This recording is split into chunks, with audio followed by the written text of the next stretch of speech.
বেশ কিছু মানুষ আছেন বুঝলেন, এই আমার চ্যানেলেই আছেন আর কি, কথায় কথায় আমাকে আপনি তো ফ্রেশার্স বিরোধী, আপনি তো 2016-র ক্যান্ডিডেটদের হয়ে কথা বলেন, আমাদের কথার কথা ভাবেন না, এবং ফ্রেশার বিরোধী এই কোট আনকোট কথাটা একদম তকমা দিয়ে দেন একেবারে, ঠিক আছে?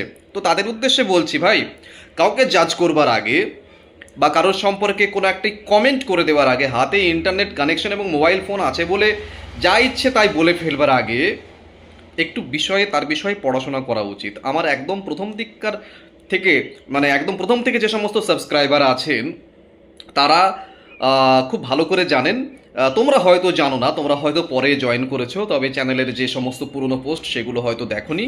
হ্যাঁ, এখনও যে লং ভিডিওগুলো দিই, একটা 10 মিনিটের ভিডিও, সেটাও পুরোটা দেখো না, দেখে শুনে একটুখানি কোথা থেকে একটুখানি কিছু শুনে মন্তব্য করে ফেলো হয়তো। যাই হোক, আমি বলছি যে এই এই ভিডিওর ডেসক্রিপশনে দুটো লিঙ্ক দেওয়া থাকলো, ঠিক আছে? সেই লিঙ্ক দুটো দেখো, এবং সেই লিঙ্ক দুটো কবে পোস্ট হয়েছিল সেই ভিডিও দুটো সেটাও দেখো। সেটা না এই নতুন সরকার আসবার আগের সময়ের, কেমন?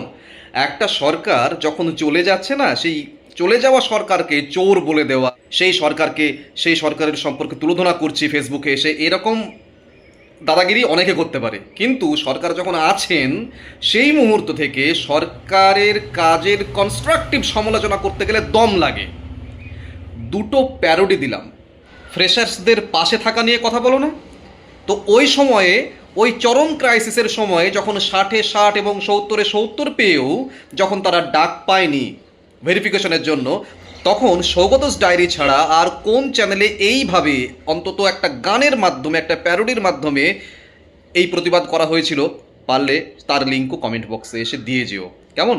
দুটো প্যারোডি, মানে যারা যারা এই সমস্ত আমাকে ফ্রেশার্স বিরোধী আখ্যা দেন আর কি, তার জন্য দুটো বোমা রাখা থাকলো, তাদের উপরে দমদম করে ফেললাম।